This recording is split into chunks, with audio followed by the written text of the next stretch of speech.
그런 심리적인 효과가 일시적으로 미치는 그런 말들이 있습니다. 무한에 접속하라. 내 안에서 잠자는 거인을 깨워라. 너의 감추어진 잠재력을 살려라. 참 좋은 말 같지요. 긍정적으로 사고하는 법을 배워라. 마음에 믿는 대로 된다. 어떻습니까? 우리 이런 이야기를 들으면 아멘으로 이렇게 화답해야 될 것 같은 그런 생각이 들지 않으세요? 그런데 이 말들은 타락한 우리 인간의 그 본성에 희망을 거는 말입니다. 그리고 우리 그 인간의 도덕성에 호소를 하는 거예요. 너 안에 잠재력도 충분하고 너는 거인인데 그걸 깨우기만 하면 돼. 그 안에 있는 잠재력만 끄집어내면 돼. 그러면 너는 훌륭한 사람이 될 수 있어. 너는 능력 있는 사람이 될 수 있어. 그러면 세상에 나아가서 그 능력을 마음껏 발휘하면서 위대한 사람으로 성공한 인생을 살 수 있는 거야. 이렇게 우리에게 이야기하는 거죠. 그런데 여러분, 이런 말들은 그리스도교가 아닙니다. 이런 말들은 우리 그리스도교의 가치와 정신을 담아내고 있는 말들이 아니라는 거죠. 그리스도교는요, 성령의 능력을 믿는 종교입니다. 그리스도교는 우리 주님이 말씀하신 것처럼 너희가 능력을 받을 것이다. 즉 위로부터 임하시는 그 성령을 받는 것, 그렇게 해서 능력 있는 사람이 되는 것, 이 성령의 능력을 믿는 종교가 바로 그리스도교인 것입니다. 위로부터 임하시는 성령을 사모하는 분들이 되기를 축복합니다. 여러분, 많이 다르죠? 우리의 도덕성에 호소하거나 아니면 우리의 타락한 인간의 본성에 이렇게 희망을 거는 이런 말과, 아니야, 위로부터 하나님의 영이 임해야 너희가 능력 있는 존재가 돼 라고 하는 말은 하늘과 땅 차이라는 것이죠. 사람들이 권능에 대해서, 이 파워에 대해서, 두나미스에 대해서 오해를 가지고 있는 것들이 좀 있습니다. 위로부터 하나님의 영이 임하시면 병을 고치고 방언을 말하고 초자연적인 그런 현상들이 막 나타나는 것처럼, 그것만이 위로부터 임하는 두나미스, 위로부터 임하는 힘, 위로부터 임하는 권능, 능력이라고 생각하는 그런 오해가 있습니다. 기적을 행하고 압도적인 힘이 있어서 사람들을 통제하고 통치하고 하는 그런 차원에서의 능력을 우리는 성령의 능력인 것처럼 그렇게 오해할 때가 있다는 거죠. 물론 그런 영역이 있습니다. 이것을 우리가 부정할 수 없습니다. 왜냐하면 예수님 시대나 아니면 제자들이 활동하던 그 시대나 그리고 지금 21세기를 살아가는 이때나 하나님의 영은 어제나 오늘이나 또 내일이나 동일하게 역사하시기 때문에 그렇습니다. 이런 현상들이 일어납니다. 그러나 그것이 전부는 아니라는 것이죠. 오히려 성령의 그 권능, 성령의 능력, 성령의 힘이라는 것은 우리가 그 힘을 가지고 무엇을 행하는 능력이라기보다 우리가 어떤 존재가 되게 하는 능력이라는 거예요. 하나님의 영이 우리에게 임하시면 우리를 어떤 존재로 만드신다는 거예요. 성령의 능력은 우리를 어떤 존재가 되게 하는 능력이다라는 말씀입니다. 여러분, 우리는 죄로 인해서 사실은 참 망가져 있죠. 이성도 망가지고 감정도 망가지고 의지도 망가지고, 그래서 능력 있는 사람으로 살 수 없는 것 같습니다. 죄 때문입니다. 죄로 이 망가진 인간이 하나님의 형상을 회복하는 것, 그것은 어디에서 일어납니까? 나의 내면에서 일어납니다. 그리고 그 내면의 변화가 밖으로 흘러 넘치게 하는 것, 이것이 성령님이 하시는 아주 본질적인 사역이라는 거죠. 하나님의 영이 위에서부터 우리에게 임하셔서 우리의 내면을 변화시키고, 그래서 우리가 하나님의 형상을 닮은 사람들로 변화되고, 하나님의 형상을 닮은 사람들이 이제 세상에 나가서 그 하나님의 그 형상이, 예수 그리스도의 성품이, 그 인격이 흘러 넘치도록 하는 것, 그것이 바로 성령님이 우리 안에 오셔서 우리와 함께 계시면서 역사하시고 이루시는 본질적인 사역이라는 것입니다. 사도행전 1장 8절 말씀을 제가 한번 읽어보겠습니다. 오직 성령이 너희에게 임하시면 너희가 권능을 받고 예루살렘과 온 유대와 사마리아와 땅끝까지 이르러 내 증인이 되리라. 이 말씀대로라면 그리스도인들은 성령의 권능을 받아서 밖에 나가서 예수 그리스도 복음의 증인이 되는 것. 그러니까 우리는 그냥 가는 곳마다 다 복음을 전하는 사람이 되어야 될 것 같은데, 실제로는 우리가 우리 삶 속에서 예수 그리스도의 인격과 삶을 닮은 존재로 그렇게 변화되는 것이 먼저지요.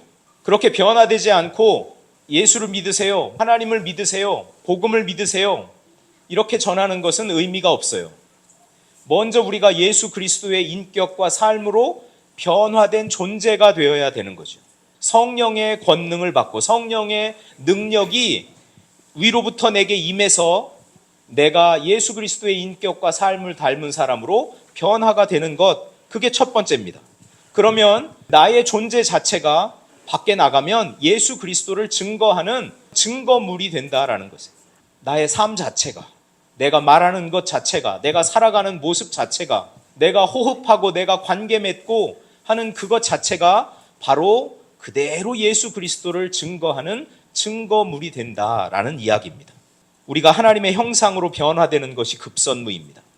성령께서 우리 안에서 일으키시는 일입니다. 성령님이 우리에게 오시면 우리 안에 사장되어 있던 하나님의 형상을 다시 일깨우시는 거죠. 하나님이 우리를 창조하셨으니 우리 안에는 하나님의 형상이 있어요. 죄로 인해서 부패하고 타락한 하나님의 형상을 회복해야 되는데 성령님이 오셔서 성령의 숨결을 불어넣어 주시면, 위로부터 하나님의 영이 임하시면 사장되어 있던, 그래서 전혀 보이지도 않고 전혀 영향력을 행사하지 않던 그 하나님의 형상이 다시 일깨워서 살아난다라는 이야기죠. 여러분, 이것은 안에서부터 우리 인생에 혁명이 일어나는 것입니다. 이때부터는 외부의 어떤 율법이나 도덕이나 사회의 통념이나 어떤 관습이나 이런 것들이 나를 강제하는 것이 아니라 내 안에 거하시는 성령께서 나를 주관하세요. 나를 통치하세요. 그리고 나를 하나님의 사람으로 빚어가세요. 내부로부터, 내 안에서부터 이런 혁명이 일어나는 것입니다. 그러면 내 안에서부터 일어나는 혁명으로 인해서 안에서 밖으로 일어나는 그런 변화가 시작되는 것이죠. 오늘 우리가 함께 읽은 성령의 열매는요, 내 내면에서 일어난 그 변화가 자연스럽게 나의 존재를 통해서 외부로 유출되는, 외부로 드러나는 현상을 표현을 하고 있는 것이죠. 사도 바울은 사랑, 화평, 희락, 이것을 사랑의 행위, 평화의 행위, 기쁨의 행위, 이런 식으로 행위라고 표현을 하지 않고 열매라고 표현한 게 좀 특별하게 보입니다. 왜 사도 바울은 이것을 성령의 열매라고 표현을 했을까? 이 열매는 억지로 노력한다고 만들어지는 것이 아니라는 것을 알게 되는 거죠. 농부들이 땅을 파고 또 거름을 주고 필요한 일들을 딱 해놓고, 그래서 나무가 성장할 수 있는 그런 조건을 잘 맞춰주면 그 다음에 때가 되면 열매는 자연스럽게 나오게 되어 있는 겁니다. 나무의 생명이 건강할 때 자연스럽게 열매는 맺히게 되는 거거든요. 그러니까 우리 그리스도인들의 삶이 이렇게 건강할 때, 그리스도인들의 내면이 하나님의 영으로 충만할 때, 그래서 성장할 수 있는 조건이 딱 갖춰지면 그런 사랑의 열매, 희락의 열매, 또 평강의 열매, 오래 참음의 열매, 자비와 충성과 온유와 절제, 이런 열매들이 우리 삶을 통해서 자연스럽게 외부로 분출된다라는 이야기입니다. 인사이드 아웃, 안의 것이 밖으로 나오게 되어 있다라는 거죠. 오늘 우리가 본문에서 본 이 9가지 열매는 하나의 인격을 이야기합니다. 사랑, 희락, 화평, 오래 참음, 자비, 양선, 충성, 온유, 절제. 이 열매들은 각각 분리되어 있는 그런 덕목이 아니라 성령의 통치를 받는 사람에게서 나타나는 예수 그리스도의 성품 그 자체예요. 이게 하나님과의 관계에서 이런 성품이 지금 잘 성장하고 있는가? 이웃과의 관계에서 또 성장하고 있는가? 또 내 자신 스스로 돌아보면서 내 자신 안에서 그런 충성스러움이, 내 자신 안에서 온유함이, 내 자신 안에서 이런 절제함이 있는가, 잘하고 있는가, 이런 것들을 우리가 한번 살펴볼 수가 있겠죠. 이 9가지 열매가 여러분 하나의 인격이라고 말씀드렸습니다. 이것은 행위가 아닙니다. 이것은 인격입니다.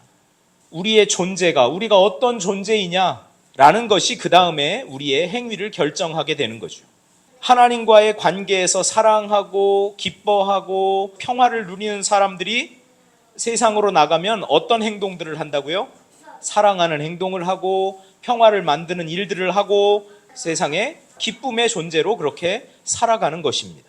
성령님께서 내 안에 충만하게 임하셔서 이웃과 관계를 맺는데 오래 참게도 하시고 자비롭게도 하시고 자애롭게도 하시고 선하게 행동하도록, 우리의 존재가 그렇게 되면 우리의 행동도 오래 참음과 자비와 양선의 행동으로 나타나게 되어 있습니다. 우리가 어떤 존재이냐에 따라서 우리의 행위가 결정이 되게 되어 있습니다. 그럼 어떤 것들이 우리가 실제 살면서 그러면 성령으로 행하는 것이냐라는 것을 살펴보려고 합니다. 예수 그리스도의 사람들은 이러이러한 사람들이다. 즉 예수 그리스도의 사람들은 실생활에서 성령의 열매를 맺는 사람들입니다.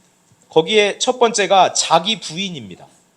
그리스도 예수의 사람들은 육체와 함께 그 정욕과 탐심을 십자가에 못 박았느니라.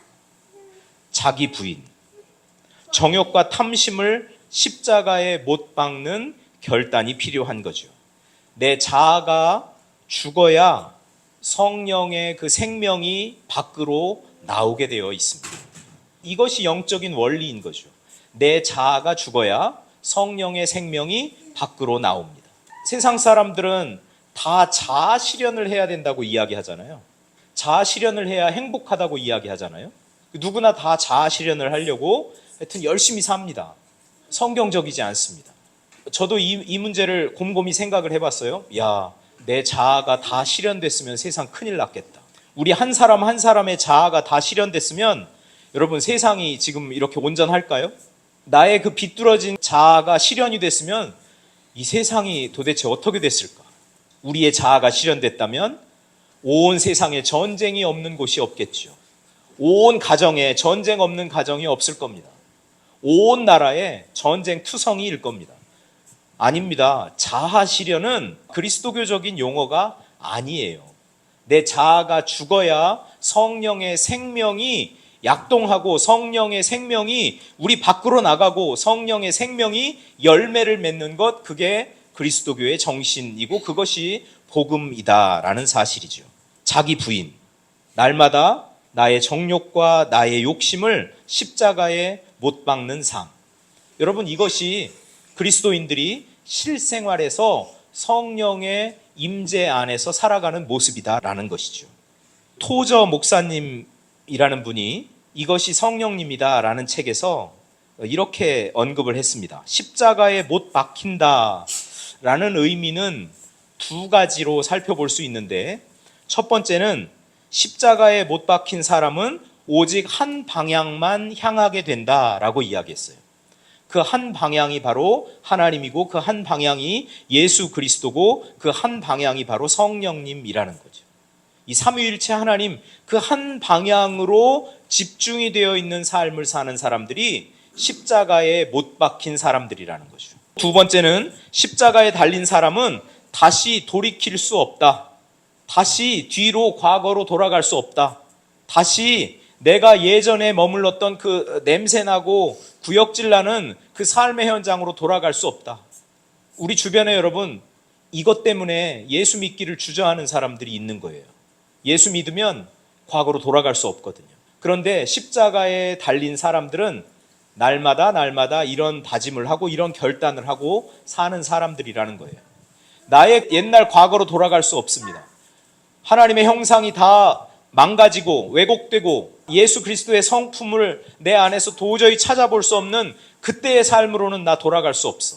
날마다 나의 욕심과 나의 정욕을 십자가에 못 박는 그런 사람들은 그래서 매일매일 그 결단을 하면서 사는 거죠. 나 어제로 돌아갈 수 없다. 나 과거로 돌아갈 수 없다. 예수 그리스도를 만나 예수 그리스도와 함께 동행하는 현재의 삶, 그리고 하나님 나라의 그 밝은 미래를 향해서 그래서 뚜벅뚜벅 발걸음을 옮기면서 살아가는 것입니다. 성령의 사람들은 실생활에서 성령과 보조를 맞춘다는 거예요. 25절 말씀이 그겁니다. 성령으로 행할지니 성령님과 보조를 맞추라. 원어적인 의미를 살펴보면 성령으로 행하다라는 말은 대열을 맞추어 걷는 겁니다. 좌우 앞뒤 간격을 잘 맞춰서 일사불란하게 움직여 나가는 거죠. 내 고집대로 앞서 나가는 것이 아니라 일상의 아주 작은 선택을 하더라도 나의 말투, 나의 태도, 또 내가 돈을 사용하는 것, 이런 모든 것에서 성령님과 보조를 맞추는 겁니다. 성령님 우리 삶 가운데 초청한다는 것은 무엇이에요? 이런 하나하나 일상의 아주 작은 일을 할 때 성령님은 관계가 있느냐라는 거죠. 내 맘대로 다 해버리고 성령님 알아서 책임져 주세요. 이것은 성령님과 보조 맞추면서 사는 사람의 삶이 아닙니다. 오늘 누구를 만나는데 어떤 미팅을 하는데 제가 어떤 말을 하면 좋을까요? 또 어려움 가운데 있는 사람을 내가 찾아가서 위로를 해야 되는데 성령님 제가 어떤 말로 위로하면 좋을까요? 여러분 여기에 그 성령님이 나의 삶에 개입할 수 있는 여지를 마련을 해드려야죠.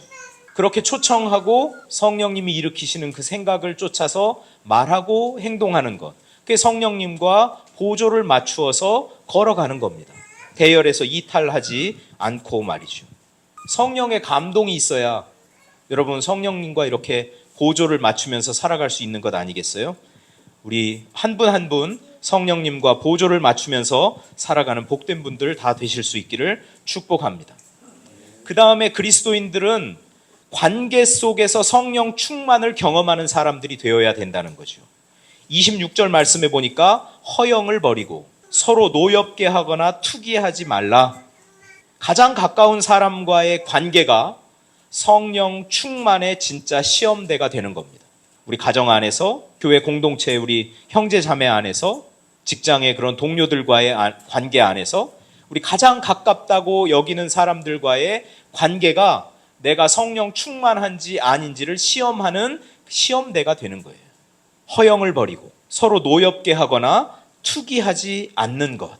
달리 뭐 설명이 필요 없어요. 이런 말들은 허영을 버리라. 나를 자꾸 이렇게 부풀리는 거 그런 거 하지 말라는 거죠. 없는데 있는 것처럼, 있는데 없는 것처럼. 그것도 그래요.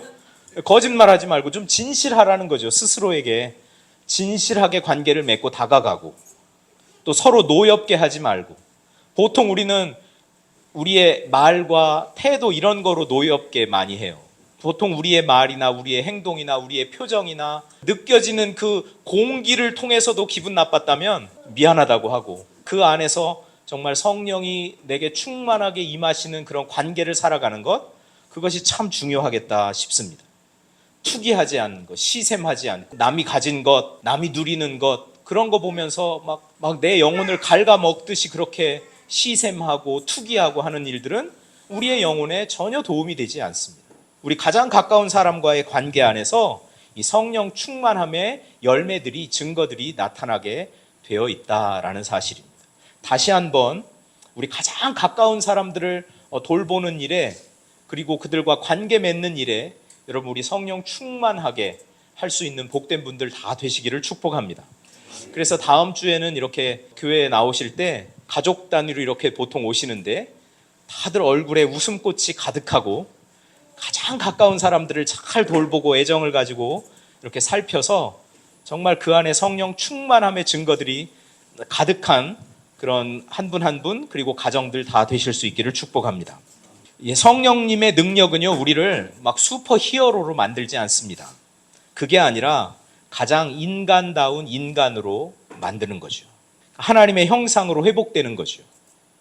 성령님은 우리를 막 능력의 사람으로 만들어서 정말 영웅으로 만들어서 나가서 막 대단한 일을 하고 막 세상을 뒤집어 놓고 그렇게 필요하면 그렇게도 하시겠지만 가장 기본적으로는 우리를 하나님의 형상으로 회복시키는 일을 하신다. 가장 인간다운 인간으로 만드시는 일을 하신다. 라는 사실을 우리가 꼭 기억하면서 우리 내면이 성령의 다스림을 받고 우리의 가정, 우리의 직장, 우리의 공동체, 우리가 맺는 관계가 우리를 통해서 예수 그리스도의 향기가 풍겨나는 그런 복된 일들이 가득할 수 있기를 축복합니다. 우리 내면이 하나님의 영으로 충만하게 돼서 우리가 말하지 않아도 그리스도를 드러내는 그런 복된 일들이 가득하고 그런 증인의 삶을 살아가는 우리 한 분 한 분 되시기를 축복합니다.